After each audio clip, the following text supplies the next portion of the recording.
రాష్ట్రంలో ఒకటి ఓ వార్త పబ్లిక్‌లోకి వస్తుంది. అంటే కేటీఆర్‌ను అరెస్ట్ చేస్తారు. రాష్ట్ర ప్రభుత్వం చేస్తది అంటున్నారు. దాన్ని ఎట్లా చూడొచ్చన్నా? ఈరోజు నా పేరు ఎల్ జాన్ మోదెస్, హ్మ్. కేపీహెచ్బి వాస్తవుడిని. హ్మ్. ఈరోజు చూసుకుంటే కేటీఆర్ గారిని చాలా రోజుల నుంచి ఒక టీవీలో వార్తలలో మేము కూడా చూస్తూ ఉన్నాము. హ్మ్. కేటీఆర్ గారిని అరెస్ట్ చేస్తారు, జైల్లో వేస్తారు. కవితలాగా ఒక 6 మంత్స్ 1 ఇయర్ జైల్లో వేస్తారని మేము చాలా వార్తలు వింటున్నాము. ఇది చాలా దుర్మార్గమైన చర్య. అలా చేస్తే మాత్రం ఈ రేవంత్ రెడ్డి ప్రభుత్వానికి కానీ కాంగ్రెస్ ప్రభుత్వానికి కానీ పుట్టగతులు లేకుండా పోతారు. ఎందుకంటే మీరు ఈరోజు చూసుకుంటే యూత్ అందరూ కూడా ఐటీ సెక్టర్ అంతా కూడా ఈ లాస్ట్ 10 ఇయర్స్లో హైదరాబాద్ కానీ తెలంగాణ రాష్ట్రం కానీ ఈ యొక్క ఐటీ సెక్టర్ ఎట్లా డెవలప్ అయింది, ఎన్ని లక్షల ఉద్యోగాలు ఈ యొక్క హైదరాబాద్కి వచ్చినాయో మీరు కూడా పబ్లిక్ అందరూ కూడా చూస్తూ ఉన్నారు. ఇంతకుముందు బెంగళూరు, చెన్నై, కోల్కతా ఇలా ఇతర రాష్ట్రాలకు పోయి జాబులు చేసుకునే పరిస్థితి ఉండేది మన తెలంగాణ చదువుకున్న వాళ్ళకందరూ కూడా విద్యావంతులకి. కానీ ఈరోజు చూసుకుంటే మన ఐటీ సెక్టర్ ఈ 10 ఇయర్స్లో డెవలప్ అయిన సిచ్యువేషన్ చూసుకున్న తర్వాత ఐటీ సెక్టర్ ఇక్కడికి డెవలప్ అయిన తర్వాత ఇతర రాష్ట్రాలు మనం ఎలా వెళ్తే వలసలు వెళ్ళినామో అలా వేరే రాష్ట్రాల నుంచి ఈరోజు బెంగళూరు, ఢిల్లీ, చెన్నై, కోల్కతా ఇటు సైడ్ నుంచి అందరూ కూడా ఇక్కడికి వచ్చి వర్క్ చేసే సిచ్యువేషన్స్ వచ్చినాయి. అంటే ఇంత గ్రాస్టిక్ చేంజ్ ఈ ఒక 10 ఇయర్స్లో జరిగింది. కొన్ని లక్షల మంది ఇతర రాష్ట్రాలకు చెందిన వాళ్ళు ఇక్కడ వచ్చి ఉపాధి పొందుతూ ఉన్నారు. ఇంత అభివృద్ధి ఐటీ సెక్టర్ కానివ్వండి, నెక్స్ట్ ఈ అండర్ రోడ్ ఐటీ అలానే కానివ్వండి, ఇట్లా ఇన్ఫ్రాస్ట్రక్చర్ కానివ్వండి, ఫ్లైఓవర్స్, అండర్ పాస్ ఇది కానివ్వండి, నెక్స్ట్ డ్రైనేజ్ వ్యవస్థలు కానివ్వండి, వాటర్ వ్యవస్థ కానివ్వండి, అంటే మౌలిక సదుపాయాలు అన్నీ కూడా అందించిన విధానం బట్టి ఈ యొక్క గవర్నమెంట్ ఇంత డెవలప్ చేసినందుకు అందరూ కూడా ఇక్కడికి వచ్చి నివాసం పొందుతూ ఇతర రాష్ట్రాలు అందరూ కూడా ఇక్కడ ఇల్లులు కొనుక్కొని ఇక్కడే సెటిల్ అయ్యే పరిస్థితి వచ్చింది. ఈరోజు ఏదైతే జైలు పంపిస్తాము చేస్తామంటున్నారో చాలా దారుణమైన ఇది చర్య అండి. మేము అయితే యూత్ అందరి తరపున నేననే కాదు ఎంటైర్ యూత్ అంతా కూడా తెలంగాణ రాష్ట్రం చెందిన యూత్ అందరూ కూడా కేటీఆర్ పక్షాన ఉన్నారు. ఎందుకంటే ఆయన డెవలప్మెంట్ చూసి ఏ పార్టీ అంటే పార్టీస్ ఇది కాదు కానివ్వండి, ఆయన చేసిన డెవలప్మెంట్ బట్టి ఆయనకి అందరూ కూడా మద్దతు పెరుగుతూ ఆయనని సపోర్ట్ చేస్తూ ఉన్నారు. ఇది మేము చాలా వ్యతిరేకిస్తున్నాము. ఒకవేళ అలా ఈ యొక్క ప్రభుత్వం చేసే మటుకు అలా పుట్టగతులు లేకుండా పోతారని చెప్పేసి హెచ్చరిస్తున్నాము.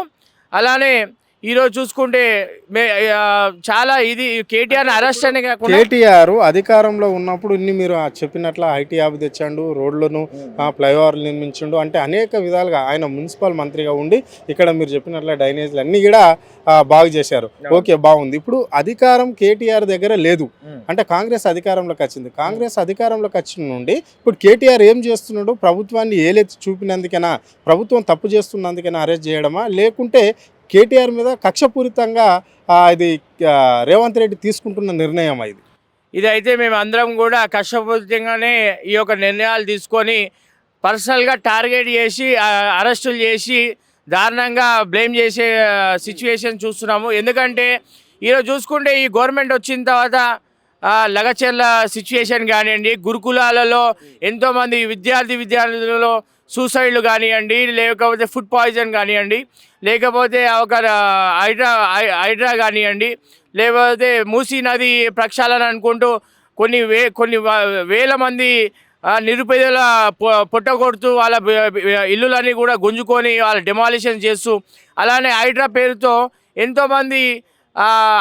ఎంతోమంది కొన్ని సంవత్సరాలుగా పైసలు కూడబెట్టుకొని వాళ్ళు సంపాదించుకున్న పైసలు రూపాయి జమ చేసుకున్న పైసలన్నీ కూడా గరీబోళ్ళు చేసుకున్నవన్నీ కూడా వాళ్ళు ఎక్కడో తెలిసి తెలియక ఇల్లులు కొనుక్కుంటే వాళ్ళ ఇల్లులు వితౌట్ నోటీస్ ఇవ్వకుండా వాళ్ళకి ఇది ఏమి చెప్పకుండా అన్ఫార్చునేట్గా వాళ్ళ బిల్డింగ్లన్నీ కూడా కూలగొట్టేయడంతో ఇక్కడ వెంకాల ఉండి నడిపించి దాన్ని ఎవడు కబ్జా చేసిండో, ఎవడు ఆ ల్యాండ్ గ్రాబింగ్ చేసిండో తెలియదు. కానీ ఆ సిచ్యువేషన్కి వస్తే లాస్ట్కి గరీబోడు ఉట్టిగా వాళ్ళు రోడ్ పాలైనారు. కేటీఆర్ ఇవన్నీ ప్రశ్నిస్తున్నానేనా? ఇవన్నీ కూడా కేటీఆర్ ఇవన్నీ కూడా సామాన్య ప్రజలు గరీబోల సైడ్ ఉండి ఇవన్నీ ప్రశ్నిస్తూ వాళ్ళ చేసే అన్యాయాన్ని ఎండగడుతున్నాడు. కాబట్టి ఈరోజు పర్సనల్గా కేటీఆర్ని లోపల పంపించి ఒక 6 నెలల్లో సంవత్సరంలో జైల్లో వేస్తే ఇవన్నీ కూడా మేము చేసే అరాచకాలన్నీ కూడా అడ్డుగా ఉన్నాడు. కాబట్టి అన్నీ కూడా అడ్డు తొలగించుకోవడానికి కేటీఆర్ లోపడేస్తే మంచిగా ఉంటుందని చెప్పేసి గొంతు నొక్కే ప్రయత్నం చేస్తున్నారు. ఎస్, గొంతు నొక్కే ప్రయత్నం సీఎం చేస్తున్నాడు. ఇది చాలా దారుణమైన చర్య. మేము ఖబర్దార్ రేవంత్ రెడ్డి ప్రభుత్వం ఇట్లాంటి ఇట్లాంటి సిచ్యువేషన్ ఇట్లాంటి డిసిషన్స్ తీసుకుంటే మాత్రం మీరు పుట్టగట్టు లేకుండా పోతారు. రానున్న జిహెచ్ఎంసీ ఎలక్షన్లో మీకు కూడా ఒక ప్రజలే మీకు గుణవాచం చెబుతారు, మీకు రాజకీయ బొంద కడతారు. మీకు ఆల్రెడీ గరీబుల కొట్టి మీరు వాళ్ళ ఉసురు వాళ్ళ కలకలంతా మీరు మీద పోసుకుంటారు. ఆల్రెడీ పేద ప్రజలందరూ కూడా మీ ఫ్యామిలీని, మీ పిల్లల్ని, మీ మనవరాలని ఎట్లా తిడుతున్నారో మీరు కూడా చూసినారు. అది ఇంకా మీ ఫ్యామిలీకి, మీ పర్సనల్ లైఫ్కి కూడా మంచిది కాదు. కాబట్టి మీరు కూడా ఇట్లాంటి చర్యలు కూడా మానుకొని ప్రజలందరికీ మెప్పు పొందే పనులు చేయాలని కోరుకుంటున్నాం.